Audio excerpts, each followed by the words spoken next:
শুরু করছি আজকের ক্লাস। খুব ইম্পর্টেন্ট ক্লাস আজকে, ভালোভাবে বুঝবে সবাই। কতগুলো কথা বলবো। আমি সবাইকে ইন্ডিভিজুয়ালি মেসেজ করে দিয়েছি, গ্রুপেও পাঠিয়ে দিয়েছি জয়েন্টের ক্লাস যেটা শুরু হবে। আর কয়েকটা ক্লাস আমরা করব যে ক্লাসগুলো জয়েন্টের লেভেলে হবে, খুব ইন্টারেস্টিং জিনিস হবে। তাতে তোমরা দেখতে পাবে ফ্রি বডি ডায়াগ্রামের জয়েন্ট নিয়েই যত ক্লাস আছে সব আমি বোর্ডেই করিয়ে দেবো। এরপর থেকে কিন্তু যা যা ক্লাস হবে সেগুলো বোর্ডের জন্য আলাদা হবে, জয়েন্টের জন্য আলাদা হবে। জয়েন্টে কিছু সিস্টেম ফলো করতে হয়, সেগুলো জয়েন্টের ক্লাসে বলা হবে। তার জন্য আলাদা একটা গ্রুপ অলরেডি ক্রিয়েট করা হয়েছে, বাট গ্রুপটা আপাতত ইনঅ্যাক্টিভ থাকবে যতদিন না মানে সেপ্টেম্বরের প্রথম শুরু হচ্ছে ক্লাস। জাস্ট গ্রুপটা আগে ফর্ম করা হয়েছে কারণ প্রচুর স্টুডেন্ট আছে যারা পরে জয়েন করে, যাতে এই প্রবলেমটা অ্যারাইজ না করে তার জন্য গ্রুপটা আগে ফর্ম করা হয়েছে, যাতে মোটামুটি সবাই প্রথম থেকে জয়েন করতে পারে এবং সাফিসিয়েন্ট টাইম পায় যে সবাই জানার যে আমরা জয়েন করব কি করব না। এই হলো প্রসেস এবং তার প্রসিডিওর কি হবে সব আমি বলে দেবো। আমি অলরেডি একটা রাফ আইডিয়া তোমাদেরকে দিয়েছি, সেখান থেকে হবে। তো ক্লাসগুলো একটু ভালো করে শুনবে, যা বলবো আজকে মোটামুটি খানিকটা হয়ে যাবে। মানে আজকে করার পর বোর্ডের ম্যাক্সিমাম অঙ্ক পারবে। এইচসি ভার্মা পরের দিনের ক্লাস হয়ে যাওয়ার পর, মানে আজকে হবে না সেটা হয়তো পুরোটা, পরের দিনের ক্লাস হয়ে যাওয়ার পর এইচসি ভার্মারও আশা করি কোনো অঙ্ক আটকাবে না। এইচসি ভার্মা কেন, তোমরা যদি তার থেকে আরো টাফ কোনো বই রেজনি খালিরাও ফলো করো তাতেও কোনো অঙ্ক আটকাবে না। খুব ইজি প্রসেস বলবো, তার কিছু লজিক আছে, তো সেগুলো আস্তে আস্তে আমরা যাব। তো তার আগে যে ছবিটা তোমাদের বোর্ডের মধ্যে এখনো আছে, এটা সবার লাস্ট ক্লাস ছিল আগের দিন। আমি ইচ্ছা করি আবার ওটা রিড্র করে রাখলাম যেখান থেকে আমরা শুরু করব। আগের দিনের ক্লাসের কারোর কোনো ডাউট? হ্যাঁ স্যার, বলছি যে মানে আপনি যে হোয়াটসঅ্যাপে যেটা পাঠিয়েছেন ওটার ব্যাপারে একটু ডাউট আছে। বলো। বলছি যে স্যার মানে হার্ড কপির সাথে 4000 টাকার ব্যাপারটা বুঝলাম। আচ্ছা, আমি ক্লিয়ার করে দিচ্ছি পরিষ্কার। আমরা যখন নর্মাল ক্লাস করতাম, আমি বলে দিচ্ছি, আমরা যখন নর্মাল ক্লাস করতাম তখন আমাদের বোর্ডের যেমন তোদের অ্যাডমিশন ফিস ছিল 1600, সেটা জয়েন্টের ক্ষেত্রে অ্যাডমিশন ফিস ছিল 4000। তার মধ্যে আমরা কিছু বই দিই আর কিছু স্টাডি মেটেরিয়াল দিই, ডিপিপি দিই, তার নাম হচ্ছে ডেইলি প্র্যাকটিস প্রবলেম। কারণ খুব সিস্টেমেটিক যদি না হয় তাহলে জয়েন্ট খুব ডিফিকাল্ট হয়ে যায়। আর তুই যদি সিস্টেমেটিক থাকিস তাহলে জয়েন্ট পড়াটা যে ডিফিকাল্ট, অ্যাটলিস্ট আমি শিওর ফিজিক্সের ক্ষেত্রে মনে হবে না। তো সেই যে জিনিসগুলো আমরা স্টাডি মেটেরিয়ালগুলো প্রোভাইড করি তার জন্য 4000 রুপিস নেওয়া হয়। যেহেতু এখন অফলাইন ক্লাস হচ্ছে না, অনলাইন ক্লাস হচ্ছে, তাই আমরা ওই অ্যামাউন্টটা চার্জ করছি না। কিন্তু বলে দেওয়া হলো যে এই হলো তার প্রসিডিওর। যেটা নর্মাল ফিস পার ক্লাস ফিস যেটা এক্সট্রা 900, সেটাই তোদেরকে শুধুমাত্র দিতে হবে, আর কিছু নয়। যখন অফলাইন ক্লাস স্টার্ট হবে, এটা কিন্তু হোল 2 ইয়ার্সের জন্য, 1 ইয়ার্সের জন্য নয়, হোল 2 ইয়ার্সের জন্য 4000 রুপিস। যখন অফলাইন স্টার্ট হবে, যখন আমি তোদের হার্ড কপিটা দেব, তখন তোরা ওটা থেকে করবি। এখন আপাতত আমি যেভাবে সফট কপি পাঠাই সেইভাবে দেখে দেখে হবে। এবং প্রত্যেক ক্লাসের শুরুতে আমি ধর আজকে একটা ক্লাস করলাম, প্রথম ক্লাস, তাহলে ধর আজকে হবে না, ধর একটা আমি চ্যাপ্টার শেষ করলাম, কথার কথা তো করলে আমি আজকে তোদের একটা ডিপিপি দিয়ে দেবো। প্রত্যেকটার উপর রাফলি 30 থেকে 40টা করে কোশ্চেন থাকবে। তোরা সেই ডিপিপি গুলো বাড়িতে সলভ করবি। এক সপ্তাহ পর ওখানে একটু টাইম দেওয়া হবে বেশি। এক সপ্তাহ পর তোরা, আমি যখন নেক্সট ক্লাস নেব তখন প্রথমে আগে ডিপিপির অ্যান্সার গুলো বলবো। এবার তোদের মধ্যে কেউ কেউ বললি স্যার আমি এটা পাচ্ছি না, স্যার আমি ওটা পাচ্ছি না। তোদের সাথে যখন ডিসকাশন হবে তখন দেখতে পাবো যে তুই যেটা পারিসনি মিস্টার এক্স হয়তো সেটা পেরেছে, তাকে আমি বলবো তুই বাবা এটা গ্রুপে দিয়ে দে। যে কোনোটাই পারেনি, মানে তোদের মধ্যে কেউ যে অঙ্কটা পারেনি সেটা আমি করে দেবো, অ্যান্সার গুলো মিলিয়ে দেবো। তাহলে তোরা একটা এক্সামের মধ্যে দিয়েও গেলি যে কতগুলো কারেক্ট হলো, কতগুলো কারেক্ট হলো না। এই হলো আমাদের বেসিক প্রসিডিউর। বল, বুঝলি কি বুঝলি না? এই হলো। আর কারোর কোনো ডাউট? আমি যখন জয়েন্টের ক্লাসটা হবে আমি ক্লিয়ার করে দেবো, একদম সহজ, পুরো সিস্টেমটা বলে দিতে হবে। দেখ, একটাই জিনিস আমি বারবার করে, আগেও তোদের সবার সাথে হয়তো ডিসকাশন করা হয়নি, তখন আমি ভিডিও অফ রেখেছিলাম, কেউ কেউ হয়তো ছিলিস, আমি ডিসকাশন করেছিলাম যে কিভাবে সিস্টেমেটিক স্টাডি করতে হয়। তো সেটা খুব ইম্পর্টেন্ট, একটাই জিনিস লাইফে মোস্ট ইম্পর্টেন্ট, তার নাম হচ্ছে ডিসিপ্লিন। তো সেইটা যদি কেউ রাখতে পারিস এবং পার ডে যদি 10টা করে অঙ্ক করতে পারিস, পার ডে, বেশি বললাম 5টা করে যদি অঙ্ক করতে পারিস, দ্যাটস এনাফ ফর জেই। তো সেগুলো আমি ক্যালকুলেশন করে দেখিয়ে দেবো যখন হবে। যাই হোক, আর কারোর কোনো কোশ্চেন? বলে দিচ্ছি আমি। যাদের ক্ষেত্রে ফিজিক্স কেমিস্ট্রি মানে তিনটে সাবজেক্ট, দুটো সাবজেক্ট আছে, যে দুটো সাবজেক্ট আমাদের ওয়েস্ট বেঙ্গলে অপশনেবল নয়। ওয়েস্ট বেঙ্গলে আমি বললাম, আমাদের বাইরে কিন্তু অপশনেবল আছে। তার নাম হচ্ছে ফিজিক্স আর কেমিস্ট্রি। তো আমি আশা করি এখানে যতজন ক্লাস করছিস বা যতজন ভিডিও দেখছিস সবাই ফিজিক্স আর কেমিস্ট্রি সবার আছে। এবার কারোর বায়োলজি আছে বা কারোর কম্পিউটার আছে অথবা ম্যাথামেটিক্স, মানে আমি পরপর বলছি ফিজিক্স, কেমিস্ট্রি, ম্যাথামেটিক্স, বায়োলজি, যাদের এই চারটে আছে তারা মানে তারা মানে কি বলবো, তারা দিতে পারবে আর কি পরীক্ষা। কোনটা? জেই এবং নিট দুটোই দিতে পারবে সে যদি চায়। কিন্তু ধর যার বায়োলজিটা নেই তাহলে সে কোনোদিনও চাইলেও দিতে পারবে না, কি বলে, নিট দিতে পারবে না। খুব কম স্কুলে আছে, কিন্তু আমি শিওর এখানে হয়তো যারা ভিডিও দেখছিস বা যারা লাইভ ক্লাস করছিস তাদের মধ্যে কেউ না কেউ আছে, যেমন বিডিতেই এটা আছে, সেটা হচ্ছে, বা আরো অনেক স্কুলেই আছে, ম্যাথামেটিক্সকে অপশনাল করা যায়। যাদের ম্যাথামেটিক্স অপশনাল, বা অপশনাল মানে যে ম্যাথামেটিক্স নেয়নি সে কিন্তু ইঞ্জিনিয়ারিং দিতে পারবে না, সে চাইলে মেডিকেল দিতে পারে। তো এবার প্রথমে যেটা তোমাকে করতে হবে সেটা হচ্ছে গিয়ে আমার চারটে সাবজেক্ট থাকতেই হবে, ফিজিক্স, কেমিস্ট্রি, ম্যাথামেটিক্স, বায়োলজি। তারপরে কি থাকতে হবে যে আমি স্যার দুটোই দেব, নিজেকে চাইতে হবে আর কি, তবে তুমি কম্বাইন্ড দিতে পারবে। আর যাদের কাছে বায়োলজি নেই তারা জীবনে নিট দিতে পারবে না, আর যাদের কাছে ম্যাথামেটিক্স নেই তারা জীবনে জেই দিতে পারবে না। তাই আমরা এইভাবে লিখেছি জেই নিট কম্বাইন্ড। আমরা যখন পড়াবো তখন মেনলি মেন্সের যে কোশ্চেনগুলো থাকে, নিটের কোশ্চেনগুলো তার থেকে একটু লো লেভেলে থাকে। আমরা যখন পড়াবো প্রত্যেকটা আইডেন্টিফাই করে দেবো, এটা এই সালে এসেছিল জেইতে, এটা নিটে এই টাইপের এসেছিল। তোরা করতে করতেই বুঝে যাবি যে আচ্ছা এই টাইপগুলো নিটে আসছে, এই টাইপগুলো মেন্সে আসছে, এই টাইপগুলো অ্যাডভান্সে আসছে। তো তখন তোদের কাছে একটা ক্লিয়ার আইডিয়া হবে। কম্বাইন মানে সে দুটোই করবে, এই হলো তার মানে, আর কিছুই না। বল বুঝলি কিনা? এবার এটা তাদের অপশনের উপর ডিপেন্ডেন্ট, তাই ওটা দেওয়া হয়েছে, ওইভাবে লেখা হয়। এবং তোরা যখন ফর্ম ফিল আপ করবি না তখনও এইভাবেই থাকবে,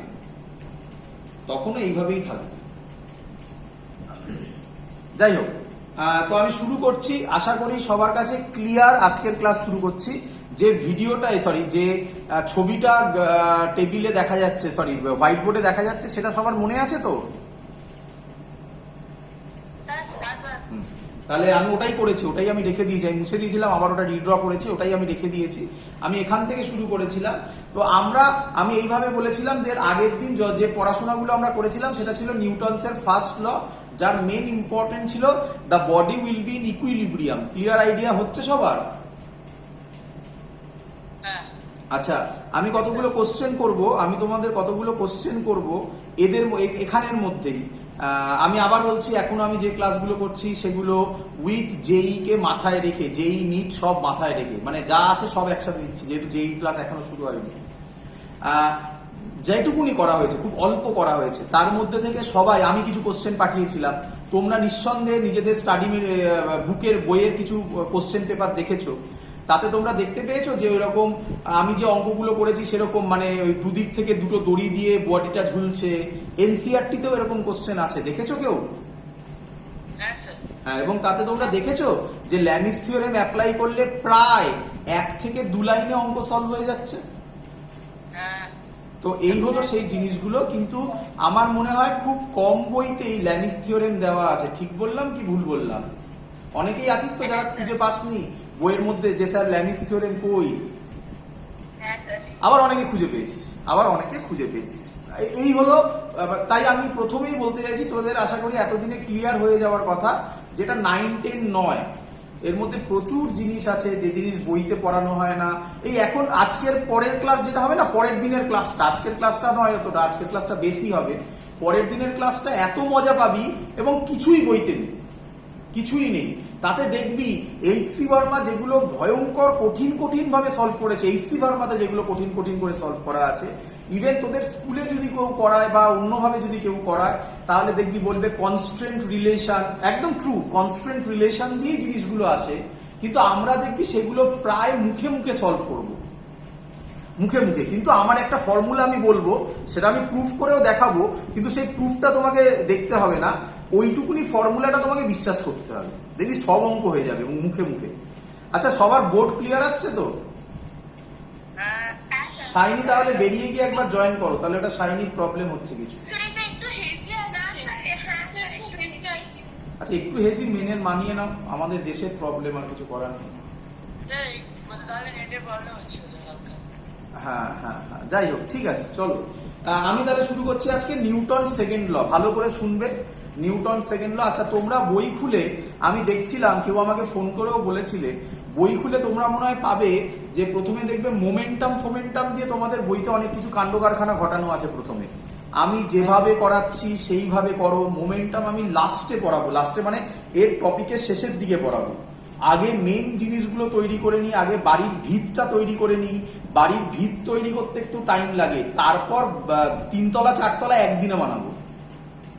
তো যেভাবে বলছে আমার মাথায় আছে, তোমরা মিল পাবে না, অনেকে বইয়ের সাথে মিল পাবে না, শুধু ভরসা করে যেভাবে বলছি সেইভাবে করো, অঙ্কগুলোর ওপর জোর দাও। যখনই দেখবে সেগুলো পারছো, তার মানে তুমি ঠিক পাতে আছো। আর যদি সেগুলো না পারো, তখন ডাউটের কোশ্চেন আসে, তখন আমার সাথে কথা বলো, তখন প্রবলেমগুলো আইডেন্টিফাই করতে হবে। চলো, নিউটন সেকেন্ড ল বলছি, তো মোমেন্টাম এখন করতে হবে না, আমি লাস্টে করাবো, যখন হবে লাস্টে মানে এর মধ্যেই করাবো। তো আমি আরেকটা জিনিস আমি তোমাদের একটু মনে করে দিতে চাই, যেটা আমার লাগবে, এখনই নয়, আজকে লাস্টের দিকে লাগবে। এটা আশা করি সবার মনে আছে, এবং আমি এটা মুখস্থ চাই, এটা আমি মুখস্থ চাই। যদি এটা এম রাখা হয়, এটা যদি থিটা হয়, তাহলে ডাইরেক্টলি এই দিকে হবে mg cos theta, mg cos থিটার উল্টো দিকে হবে m, আর এই দিকে হবে mg sin থিটা। এটা আমার পুরো হেসে আসছে খুব, একটা ঠিকভাবে কিছু দেখাই যাচ্ছে না। দেখাই যাচ্ছে না? তাহলে ক্যামেরাটা একটু সামনের দিকে নিয়ে যান। ক্যামেরা আর সামনে নেওয়া যাবে না বাবা, ক্যামেরা এই ফিক্সড আমার। আমি যেখানে আছি সেখান থেকে সামনে নেওয়া খুব মুশকিল আমার এখানে। একটু বেরিয়ে গিয়ে দেখ, একটু বেরিয়ে গিয়ে দেখ।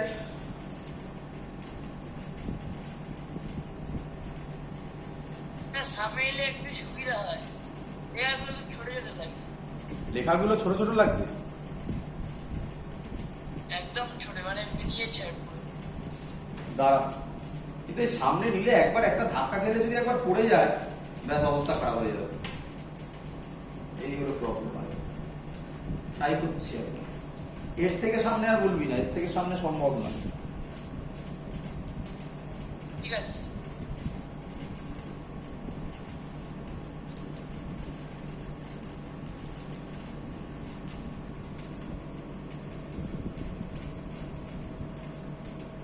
এবার উপরের দিক থেকে দেখাচ্ছি, উপরের দিকটা হ্যাঁ, কিরকম একটা হেসে আসছে, কিরকম লেখাগুলো খুব কাটাকাটা। মানে এবার কি কাছে নিয়ে কোনো লাভ হলো না হলো না? আমার পক্ষে ঠিক আছে। আর বাকিদের পিছনে উপরে তো পড়ছে না। স্যার উপরের দিকটা কেটে গেছে স্যার, হ্যাঁ উপরের দিকে একটু কাটা লাগছে। উপরের দিকে কেটে গেছে? উপরের দিকটা ঠিকই আছে। বুঝতে পারছিস তো কিসব প্রবলেম হচ্ছে? একজন বলছিস ঠিক আছে, একজন বলছিস ঠিক নেই। এবার ঠিক আছে স্যার, এবারে ঠিক আছে। চলো শুরু করছি, আমি শুরু করছি, চলো এবার শুরু করছি, চলো এগোতে দাও। আচ্ছা, আমি যে ছবিটা এঁকেছি সেই ছবিটা সবার মুখস্থ আছে, আমি এই ল্যাঙ্গুয়েজটা ইউজ করলাম, মুখস্থ করে নেবে, এতটা ইম্পর্টেন্ট। যে এটা এমজি হলে, মানে এমজিটা আমি আর দেখাইনি, সেটা MG cos theta, MG sine theta, আর ঠিক এমজি কস থিটার উল্টো দিকে এন। এটা সবার ক্লিয়ার? হ্যাঁ স্যার, চলো লেখো, এবারে হচ্ছে নিউটন সেকেন্ড ল, খুব ইম্পর্টেন্ট, ভালো করে শুনবে। তোমরা আগের দিন সবাই বলো, প্রচুর লোক তোমরা বলো, যেটা ভুল বলো সেটা শুনবে। নিউটন সেকেন্ড ল,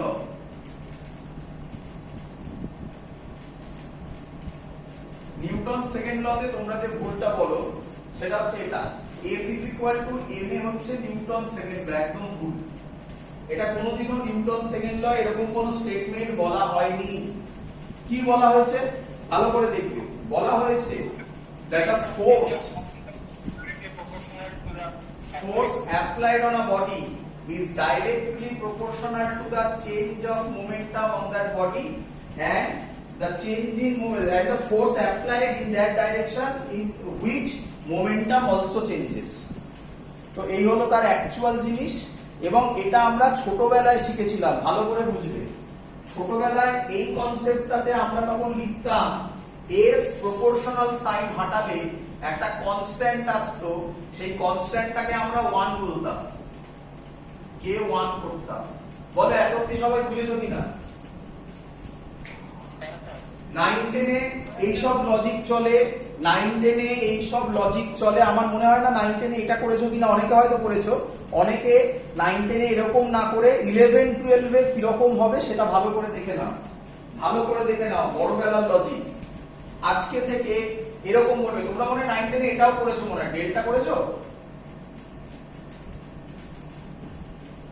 এই কেটাকে 1 করে দিলাম।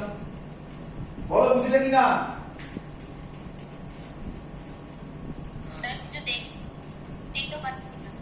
হ্যাঁ,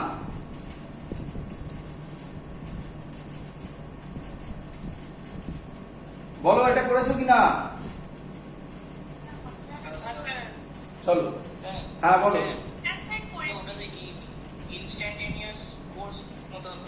হ্যাঁ একদম না, ইনস্ট্যান্টেনিয়াস নয়, ওটাকে আমরা এইভাবে করব, একটা পার্টিকুলার ইনস্ট্যান্টেই বলা হয়। আজকে থেকে আমরা এটাকে এরকম করব, f is equal to dt by dt। আমি তোমাদের বলেছিলাম when delta t tends to 0, তোমরা লিমিটের ফার্স্ট থিওরেমে হয়তো পড়েছো, লিমিট না, ওই ইনস্ট্যান্টেনিয়াস ভেলোসিটির জায়গায় আমি তোমাদের শিখিয়েছিলাম when delta t tends to 0, তখন ডেল্টাটা d হয়ে যায়। তো সেগুলো আর এখানে লেখার দরকার নেই, তোমরা ডাইরেক্টলি করবে class 11 A f is equal to dt by dt। বলো বুঝলে কিনা সবাই? বলো, চলো চলো ভালো করে দেখবে। এখান থেকে আমি করছি, উপরের পোরশনটা মুছছি, এইখানটা মুছলাম। তোমরা জানো যে momentum means m into v, মানে মাস ইনটু ভেলোসিটি। তোমরা জানো, আশা করি সবাই করেছো। আচ্ছা আরেকটা কথা, মোমেন্টাম স্কেলার না ভেক্টর একটু বলে দাও তো।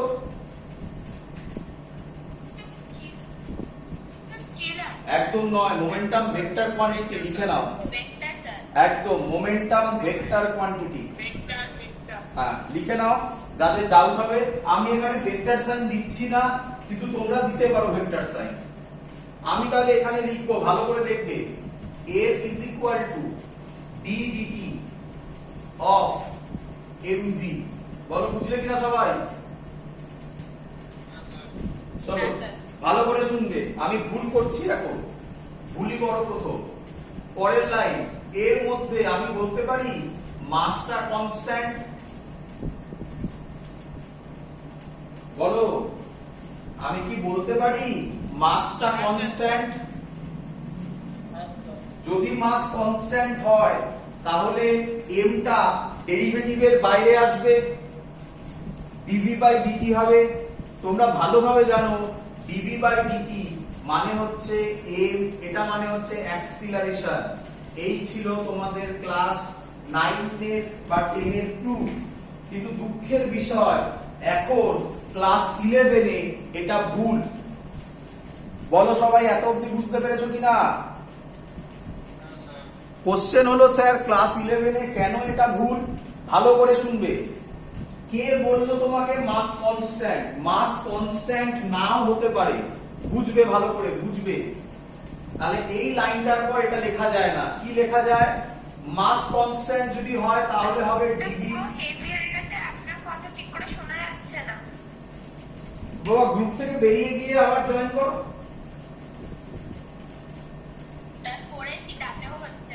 এই 2-3 বার করতে করতে ঠিক হয়ে যাবে, একটু করো, কারণ আমার হাতে আর অপশন নেই কিছু, আমি আর কিছু কি করবো বলো? বাকিরা তো দেখতে পাচ্ছে।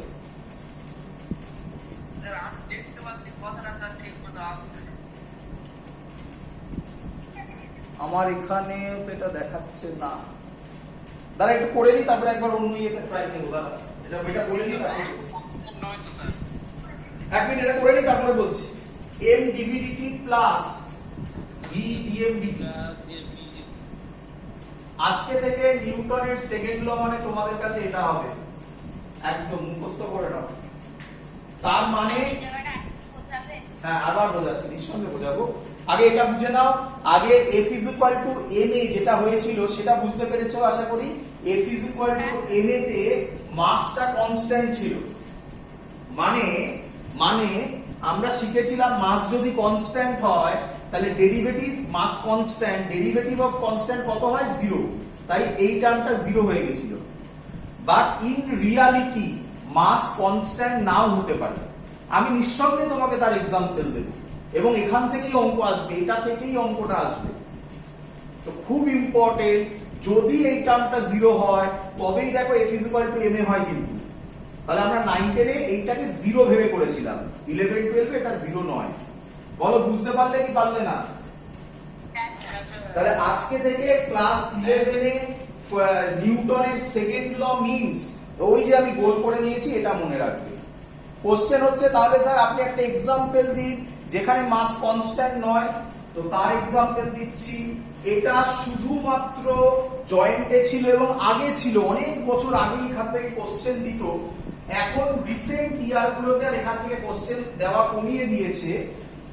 আমরা এটা পরে করব, তার থেকে আমরা সহজ একটা এক্সাম্পল দিয়ে আমি করাবো। তো তার আগে আমি বলে দিই, এক্সাম্পলটা হচ্ছে আর কিছুই নয়, খুব সহজ। রকেট, মোটামুটি হলো রকেট। আর রকেট যখন উপরের দিকে যাবে তখন তার ফুয়েল কমবে না বাড়বে? বলো। তাহলে ফুয়েল যদি কমে, ফুয়েল যদি কমে তাহলে তার যাওয়ার সময় ইনিশিয়াল যে মাসটা ছিল পরে কি খানিকক্ষণ বাদে সেম মাস থাকবে না মাস কমে যাবে বাবা? তাহলে কি এই অঙ্কতে আমি বলতে পারি a not is equal to constant? কি রে? তাহলে তখন এই অঙ্ক খাটবে। বল বুঝলি কিনা? তোরা দেখেছিস হয়তো রকেটের ক্ষেত্রে এরকম অনেকগুলো চেম্বার থাকে, লক্ষ্য করেছিস কিনা জানি না। যখন রকেটটা উপরের দিকে যায় তখন দেখবি চেম্বার গুলো খুলে খুলে পড়ে যায়। একদম না, খুলে খুলে পড়ে যায় কিনা বল আগে। একদম ঠিক বলেছিস, উত্তর বল। খুলে খুলে পড়ে যায় কি যায় না? একদম। এই যে খুলে খুলে যখন পড়ে যায় এর রিজন হচ্ছে ওগুলো হচ্ছে ফুয়েল ট্যাঙ্কের, মানে ওটা ওই ট্যাঙ্কগুলোর মধ্যে ফুয়েল ছিল, অতটুকু জায়গায় ফুয়েল বেশি লেগেছে, ফুয়েল শেষ হয়ে গেছে। তাহলে মাস আমার কমে গেলে, যদি ভালো করে দেখ, মাস যদি আমার কমে যায় তাহলে অ্যাক্সিলারেশন আমি আরো বেশি বাড়াতে পারবো। কেন? f is equal to ma, তাহলে acceleration directly proportional to 1/m। কি রে, যদি f কনস্ট্যান্ট হয়? কি বুঝলি কিনা বল? তাহলে f যদি কনস্ট্যান্ট হয়, am is equal to constant, তাহলে a directly proportional to 1/m। তাহলে মাস যদি কমে অ্যাক্সিলারেশন বাড়বে। তাই ওই ট্যাঙ্কগুলোকে আস্তে আস্তে বাইরে ফেলে দেয়, যেটা তোরা দেখেছিস ভিডিওতে। এই হলো রিজন, যেখানে আমি বুঝতে পারছিস ট্যাঙ্ক বেরিয়ে যাচ্ছে মানে তাহলে তার মাস কনস্ট্যান্ট নয়। এই হলো তার প্রবলেম, যেখান থেকে অঙ্ক আসবে। বল বুঝলি কি বুঝলি না?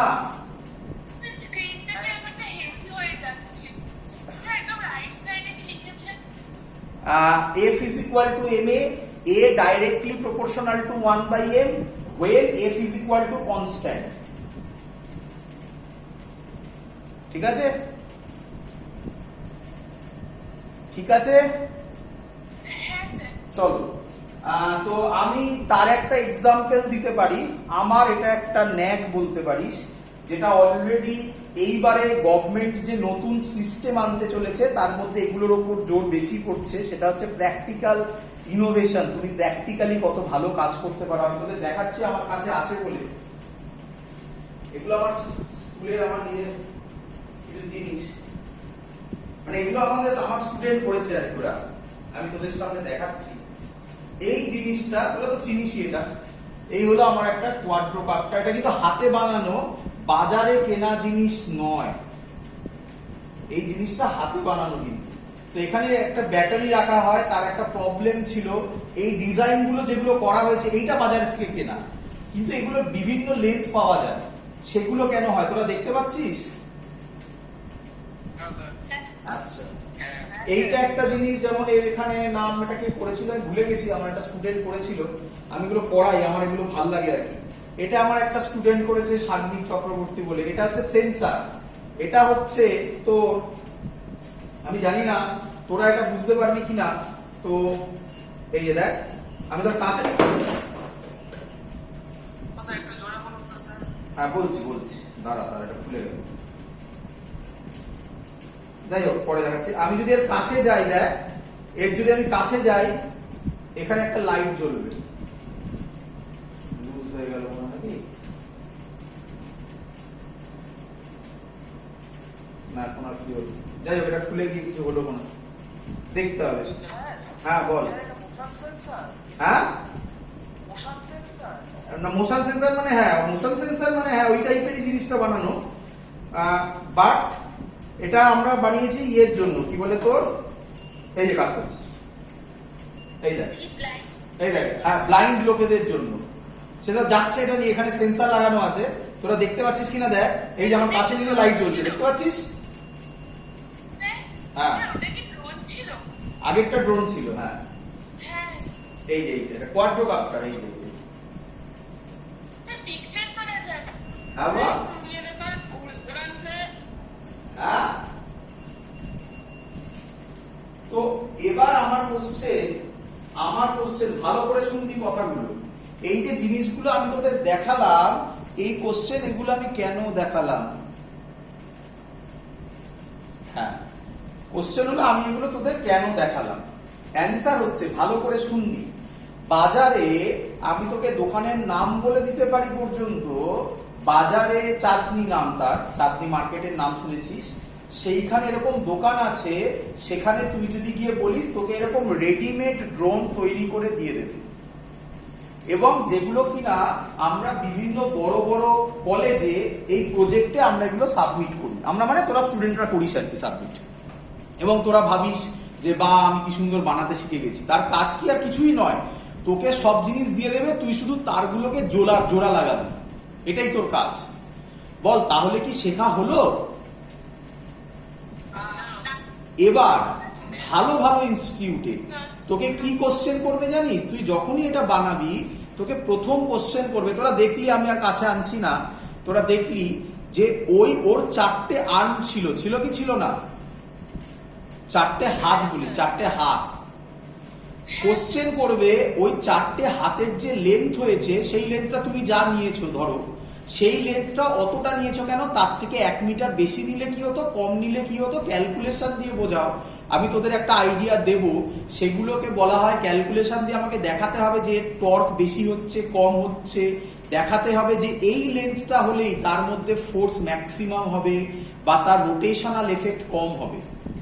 এই ক্যালকুলেশন গুলো যদি তুমি দেখাতে পারো, ক্লিয়ারলি আইডিয়া দেখাতে পারো, তখন বুঝবে যে তুমি ফিজিক্সটা নিয়ে বুঝেছো নাকি কম্বাইন করে জয়েন করে দিয়েছো। বল ডিফারেন্স বুঝলি কি বুঝলি না? ইভেন এখন আমি দেখেছি অ্যামাজনে মনে হয় অর্ডার দিলে এরকম আলাদা আলাদা পার্টস তোকে দিয়ে দেবে। তো জয়েন করাটা, যেহেতু আমরা এখন গ্লোবালাইজেশনে চলে এসেছি, জয়েন করাটা ফিজিক্স নয়, ফিজিক্স হচ্ছে, আর ওটা লোক দেখানো, ফিজিক্স হচ্ছে আমি কেন এটা করলাম এবং তার পেছনে কনসেপ্ট কি, এভরি কনসেপ্ট, প্রত্যেকটা ডিটেলস অ্যানালিসিস তোমাকে জানতে হবে। তো সেই জায়গাগুলো থেকে আমি বারবার করে বলি। তো এখানে রকেটের একটা খুব সুন্দর এক্সাম্পল, তো রকেটের মানে এখানে একটা মাসের একটা এফেক্ট আসে আর কি, যেহেতু মাসের এফেক্টের কথা মনে পড়লো তাই আমি ওটা তোদের দেখালাম। যাই হোক, তো এবার আমি এখানে আসি, তোকে রকেট দিয়ে অঙ্কটা দেবে না, একদম সোজা অঙ্ক দেবে। কি সোজা অঙ্ক দেবে ভালো করে দেখ, আমি একটা অঙ্ক তোকে দিয়েই দিচ্ছি, লে। হ্যাঁ বাবা,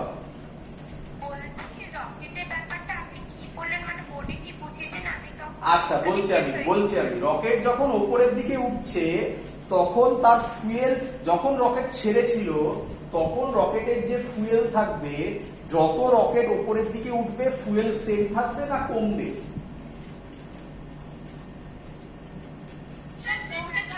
কমতে থাকবে। ফুয়েলের মাস আছে আশা করি জানিস, ফুয়েল মানে কি, তেলই ভাব না, আপাতত তেল ইউজ করি না ওইভাবে, ডাইরেক্টলি। তো তার যদি মাস থাকে তাহলে মাস কমবে, তাহলে মাসটা এম, দেখ ওই পাশে লিখেছি not is equal to constant, তার মানে ওখানে F is equal to M A ফর্মুলাটা খাটবে না। তখন কোন ফর্মুলা খাটবে? ওই যে অ্যারো দিয়ে দেখিয়েছি আমি।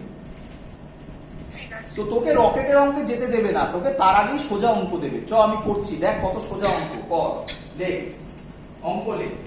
এর অঙ্ক কিরকম আসবে? ইম্পর্টেন্ট অঙ্ক পরীক্ষায় দেবে। পরীক্ষায় কি এটা অলরেডি নিটের কোনো একটা ইয়ারে এসছে, কোন ইয়ারে এসছে এখন আবার কোশ্চেন করিস না, অত মনে নেই। নিটের কোনো একটা ইয়ারে এটা এসেছিল এই কোশ্চেনটা। লিখছি আমি, sand falling on a conveyor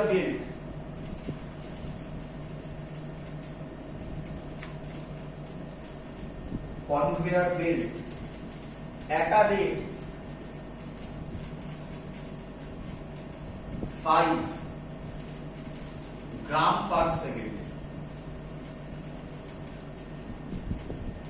Conveyor belt moving at constant velocity. Conveyor belt moving at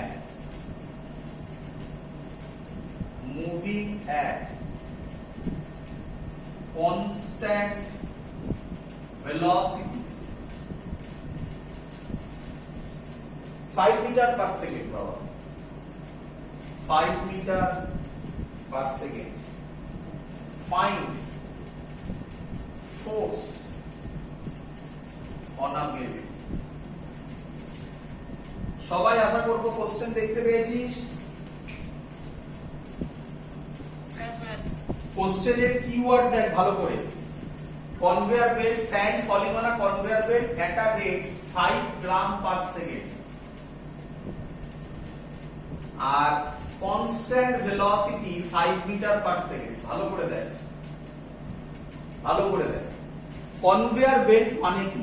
আশা করি তোরা সবাই হয় মেট্রো স্টেশনে না হয় এয়ারপোর্টে দেখেছিস যে ঢোকার সময় আমাদের ব্যাগগুলোকে একটা বেল্টের উপর রাখতে হয়, যে বেল্টটা ব্যাগগুলোকে নিয়ে একটা স্ক্যানারের ভেতর দিয়ে বাইরে বার করে। সবাই দেখেছিস? ওইটাই হচ্ছে ভাব, ওটাই হচ্ছে, আমি বলি ভাব, ওটাই হচ্ছে কনভেয়ার বেল্ট। ওই কনভেয়ার বেল্টের ওপর থেকে ভাব, ওপর থেকে স্যান্ড পড়ছে। তাহলে যদি স্যান্ড পড়ে তাহলে কনভেয়ার বেল্টের যে মাস সেটা সেম থাকবে না বাড়বে? তাহলে কি এই অঙ্কটাই, তাহলে কি